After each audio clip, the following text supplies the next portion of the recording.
Gopalganj bulletin. Sample जांच में तेजी आने के बाद जिले में प्रत्येक दिन कोरोना संक्रमण के आंकड़े बढ़ते जा रहे हैं। पिछले 24 घंटों के दौरान जिले में 42 लोगों में संक्रमण पाया गया है। संक्रमित मिले लोगों में नगर परिषद चेयरमैन व मुखिया तथा कई बैंक कर्मी और प्रखंड कार्यालय के कर्मी भी शामिल हैं।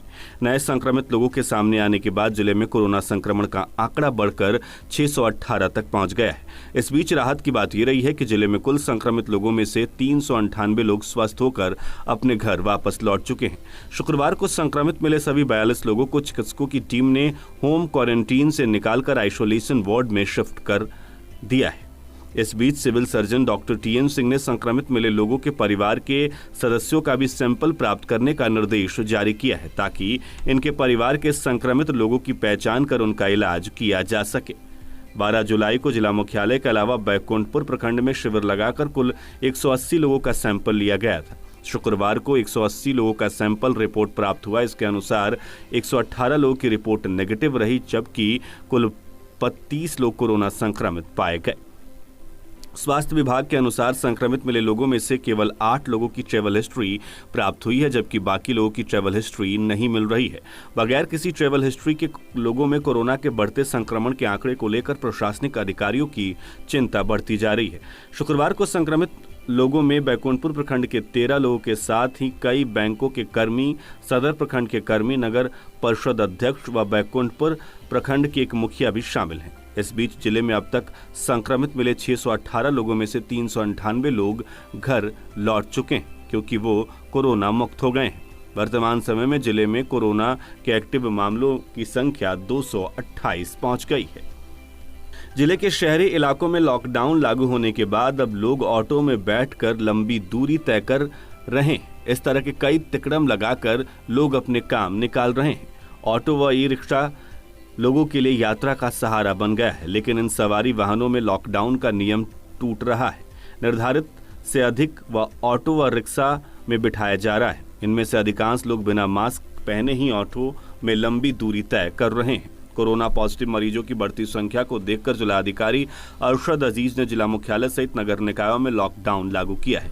लॉकडाउन लागू होने के बाद बसें बंद हो गई हैं। ऐसे में ऑटो व ई रिक्शा में बैठकर ही लोग कहीं आ जा रहे हैं। शहर के राजेंद्र नगर बस स्टैंड में बसों की जगह अब ऑटो ने ले ली है। लोग बस स्टैंड में ऑटो में बैठकर सिवान से लेकर 60 किलोमीटर दूर तक पंचदेवरी तक यात्रा कर रहे हैं, लेकिन लंबी दूरी तय करने के दौरान भी ऑटो में बैठे अधिकांश लोग बिना मास्क के ही आ जा रहे हैं। उधर हमारे थावे संवाददाता गौतम कुमार ने जानकारी दी कि थावे प्रखंड में लॉकडाउन का कोई असर नहीं दिख रहा है। लोग बिना मास्क के ही घूम रहे हैं। संक्रमण से बचने के लिए लोगों में लापरवाही देखी जा रही है। बढ़ते संक्रमण और मरीजों की संख्या को लेकर पूरे बिहार में 16 जुलाई से 31 जुलाई तक पूर्ण लॉकडाउन की घोषणा की गई है, जिसमें सब्जी, फल, दूध, मछली व किराना दुकान के साथ ही मेडिकल दुकानों के अलावा कोई भी दुकानें खोलने की इजाजत नहीं है। लेकिन थावे बाजार में सभी दुकानें खोली जा रही हैं। बाजार में कई जगहों पर लोगों का जमावड़ा भी लग रहा है। लोग लॉकडाउन का खुलकर मजाक बना रहे हैं, जबकि सोशल डिस्टेंसिंग का भी पालन नहीं हो रहा है। इसके अलावा आवश्यक संबंधित दुकानों को 10 बजे से 4 बजे तक ही खोलना है। इस आदेश के बावजूद भी दुकानदार सुबह में दुकान खोल देते हैं। प्रतिबंधित दुकानदार अपने दुकान का शटर गिराकर बाहर बैठकर ग्राहक के आने का इंतजार करते हैं और जैसे ही ग्राहक आता है, नजरें चुराकर वो शटर उठाकर सामान बेच रहे हैं। ऐसे में कोरोना संक्रमण के बढ़ने की आशंका और प्रबल हो जाती। उधर कोरोना का संक्रमण बढ़ने के बाद 16 दिनों के लॉकडाउन के दूसरे दिन भी शहर की सड़कों पर सख्ती देखी गई। इस दौरान पुलिस की कार्रवाई के कारण बिना किसी कारण के शहर में निकलने वाले लोगों को बेरंग लौटना पड़ा। पुलिस कर्मियों से लेकर प्रशासनिक अधिकारी तक सख्त दिखे। इस बीच विभिन्न स्थानों पर बगैर मास्क के निकले लोगों से जुर्माना वसूला गया। कई लोगों को ऑन द स्पॉट सजा के रूप में कान पकड़कर उठक बैठक करने को विवश होना पड़ा।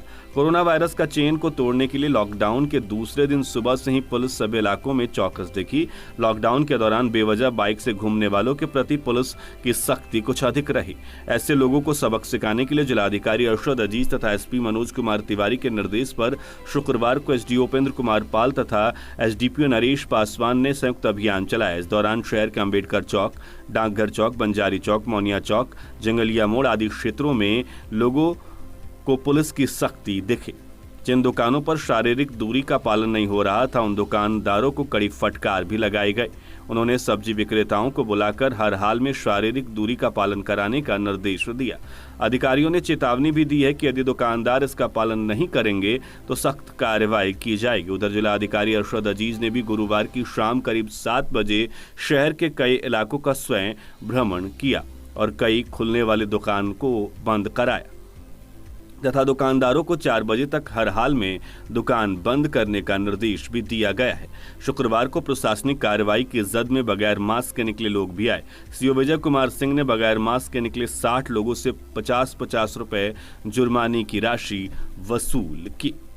लगातार हुई बारिश के बाद विजयपुर प्रखंड के खनुआ नदी के निचले इलाके के किसान काफी परेशान हैं। नदी इस समय उफान पर है। जलस्तर बढ़ने से खनुआ नदी में खेतों में जमा पानी का बहाव रुक गया है। इस कारण सैकड़ों एकड़ में लगी धान की फसल डूब गई है। खेत जलमग्न हो जाने से 2 दर्जन गांव के किसानों को धान की फसल बर्बाद होने की चिंता सता रही है। प्रखंड की छितौना टोला, नौका टोला, विजयपुर, पटखौली, छरीदाहा, रामनगर, मंझवलिया, मडपी, सिंहपुर, कोरिया, अघैला मिश्र, परसौनी, बसहा, रतौरी, धनौती, खजुआ कला, कुर्थिया, पगरा, जगदीशपुर, गिरिडीह, बरपुरवा निचले इलाके में स्थित है। इस गांव के पास से होकर खनुआ नदी बहती है।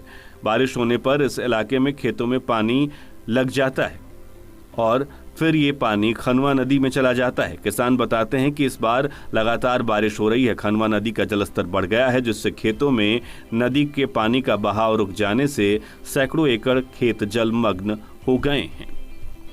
वाल्मीकि नगर बैराज से गंडक नदी में 1,44,800 क्यूसेक पानी छोड़ा गया है।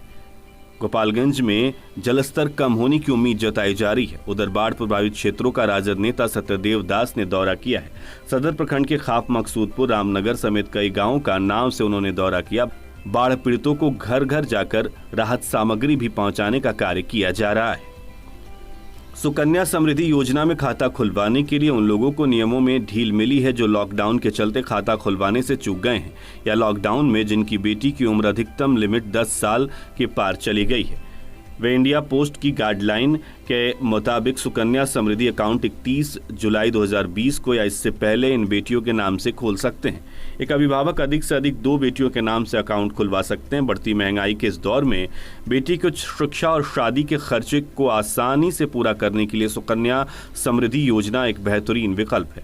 अगर आप अपनी बिटिया की कम उम्र से ही निवेश करना शुरू करते हैं तो बेटी के 21 साल पूरे होने पर इतना पैसा मिलता है कि सारी चिंताएं दूर हो जाएंगे। इस स्कीम में 15 साल तक आप निवेश कर सकते हैं। सुकन्या समृद्धि योजना के तहत खाता खुलवाने के लिए बालिका का जन्म या उम्र प्रमाण पत्र, बच्चे के अभिभावक के पते का प्रमाण पत्र, आधार कार्ड, यदि आधार कार्ड नहीं है तो राशन कार्ड, ड्राइवरी लाइसेंस, बिजली बिल, पासपोर्ट आदि को भी मान्य दस्तावेज के रूप में अधिकृत किया जाएगा। बोरे कटिया पथ पर कटिया थाना क्षेत्र के धनौती गांव के पास गुरुवार की रात्रि गश्ती पर निकली पुलिस की गाड़ी सड़क किनारे खड़े एक ट्रक से टकरा गई। इस हादसे में सहायक पुलिस अवर निरीक्षक सहित 5 पुलिसकर्मी घायल हो गए। घायलों को रेफरल अस्पताल भर्ती कराया गया। घायल 2 महिला कांस्टेबल की हालत गंभीर देखकर चिकित्सकों ने उन्हें मेडिकल कॉलेज गोरखपुर रेफर कर दिया है। बताया जाता है कि गुरुवार की रात कटिया थाने के एसआई प्रदीप कुमार पुलिस बल के साथ एक बोलेरो से गश्त पर निकले। पुलिस बल में 3 महिला कांस्टेबल भी शामिल थी। कटिया भोरे पथ पर गश्ती करती हुई पुलिस धनौती गांव के समीप पहुंची थी, तभी सड़क के किनारे खड़े ट्रक में पीछे से पुलिस की गाड़ी टकरा गई। टक्कर इतनी जोरदार थी कि पुलिस की गाड़ी ट्रक में फंस गई। इस बीच ट्रक में सो रहे चालक की नींद खुली तो उसने ट्रक को स्टार्ट कर आगे बढ़ा दिया। इस घटना में पुलिस की गाड़ी कुछ दूर तक घसीटती चली गई। हादसे में बोलेरो में सवार एएसआई प्रदीप कुमार, महिला कांस्टेबल नेहा कुमारी, खुशबू कुमारी, आर्या गुप्ता तथा बोलेरो चालक घायल हो गए। हादसे की सूचना मिलने पर मौके पर पहुंची पुलिस ने घायल पुलिसकर्मियों को रेफरल अस्पताल कटिया भर्ती कराया। वहां कांस्टेबल खुशबू कुमारी तथा आर्या गुप्ता की हालत गंभीर देखकर चिकित्सकों ने उन्हें मेडिकल कॉलेज गोरखपुर रेफर कर दिया है। सदर अस्पताल में सिविल सर्जन से बदसलूकी का मामला सामने आया है। 4 लोगों को नामजद आरोपी बनाकर नगर थाने में प्राथमिकी दर्ज कराई गई है। ड्यूटी के दौरान 4 लोगों पर सरकारी काम में बाधा पहुंचाने का भी आरोप लगाया गया है। उधर सतरघाट पुल से जुड़े अप्रोच रोड को धंसने के बाद बैकुंठपुर थाने में 3 पर प्राथमिकी दर्ज की गई है। बैकुंठपुर सीओ ने एक नामजद और कई अज्ञात के विरुद्ध लॉकडाउन का उल्लंघन कर प्रदर्शन करने पर प्राथमिकी दर्ज कराई है। पुल निर्माण निगम के परियोजना प्रबंधक ने अज्ञात लोगों के विरुद्ध जेसीबी से रोड काटने पर भी प्राथमिकी दर्ज कराई है। बाढ़ निरोधी कार्य कर रहे संवेदक ने एक नामजद व कई अज्ञात के विरुद्ध कार्य में बाधा पहुंचाने की प्राथमिकी दर्ज कराई है। सतरघाट अप्रोच रोड टूटने के मामले में डीएम एसपी ने देर रात्रि ध्वस्त रोड का जायजा लिया। 2 दिन पूर्व अत्यधिक पानी के बहाव होने से अप्रोच सड़क ध्वस्त हो गया था। उधर पूर्व केंद्रीय मंत्री यशवंत सिन्हा सतरघाट पहुंचे और अप्रोच रोड का निरीक्षण किया। पथ निर्माण मंत्री पर निशाना साधते हुए कहा कि जांच के बदले क्लीन चिट दे रहे हैं मंत्री। उधर पुल निर्माण के एमडी प्रधान सचिव पथ निर्माण विभाग गोपालगंज पहुंचे और बैकुंठपुर के सतरघाट अप्रोच रोड का निरीक्षण उन्होंने किया। माझा थाना क्षेत्र के कोयनी गांव के छोटेलाल चौकीदार के भाई स्वर्गीय शिवजी प्रसाद के पुत्र सूरज कुमार और इसी गांव के भिखारी माली के पुत्र शिव कुमार गुरुवार की शाम बाढ़ का नजारा देखने गंडक नदी की तरफ गए और नदी में डूब गए। घटना की सूचना मिलते ही ग्रामीणों ने दोनों युवकों की तलाश शुरू की, लेकिन देर रात तक नहीं मिलने पर ग्रामीण घर लौट आए। शुक्रवार की सुबह एनडीआरएफ की टीम ने शव को खोजने की मुहिम शुरू की। शिव कुमार के शव को करीब 3 बजे निमोइया से निकाला गया। इसकी सूचना मिलते ही घर में कोहराम मच गए। परिजनों का रो रो कर बुरा हाल है। उधर माझा थाना क्षेत्र के संतपुर गांव के राजा मियां मोहम्मद मियां के बीच आपसी विवाद में जमकर मारपीट हुई। शुक्रवार की सुबह यह घटना घटी जिसमें कई लोग गंभीर रूप से घायल हो गए। पुलिस मामले की छानबीन कर रही है। माझा प्रखंड अंतर्गत कोयनी पंचायत के वार्ड 6 में संचालित कोयनी अतिरिक्त स्वास्थ्य केंद्र के बाहर मरीजों के पीने के पानी का अकाल पड़ गया है। नल जल योजना के तहत लगाए गए नल बंद रहने के कारण मरीजों को शुद्ध पानी पीने के लिए काफी परेशानी झेलनी पड़ रही है। इसकी जानकारी देते हुए अतिरिक्त स्वास्थ्य केंद्र के प्रभारी डॉक्टर परमानंद चौधरी ने बताया कि सरकारी हैंडपंप पानी पीने के लिए लगाया गया है, परंतु इसका जल 100% शुद्ध नहीं है। जल नल योजना के तहत लगाया गया नल मरीजों को शुद्ध पेयजल उपलब्ध कराता था, लेकिन इसके बंद होने के बाद फिर से मुश्किलें बढ़ गईं। माझा में सोम, बुध और गुरुवार और शुक्रवार सहित 4 दिनों में होने वाले नियमित टीकाकरण की जांच जिला प्रतिरक्षण पदाधिकारी डॉक्टर शक्ति कुमार सिंह ने की। जांच के दौरान माझा प्रखंड के कर्णपुरा पूर्वी आंगनबाड़ी केंद्र पर एएनएम स्वाति कुमारी के द्वारा टीकाकरण किया जाता पाया गया। इसकी जांच की गई। जांच के दौरान आशा कार्यकर्ता और आंगनबाड़ी सेविका के द्वारा ड्यू बुक के अनुसार 0 से 5 वर्ष तक के बच्चों और किशोरी तथा गर्भवती महिलाओं को टीका लगाया जा रहा था।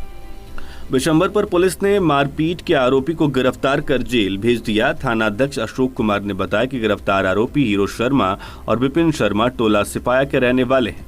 बरौली के कहला में ट्रक ने 5 लोगों को रौंद दिया। सभी घायल सदर अस्पताल में भर्ती कराए गए हैं। हादसे के बाद जांच में पुलिस जुट गई है। उधर इस हादसे को लेकर ग्रामीण प्रदर्शन कर रहे हैं। अब अंत में सुर्खियां एक बार फिर।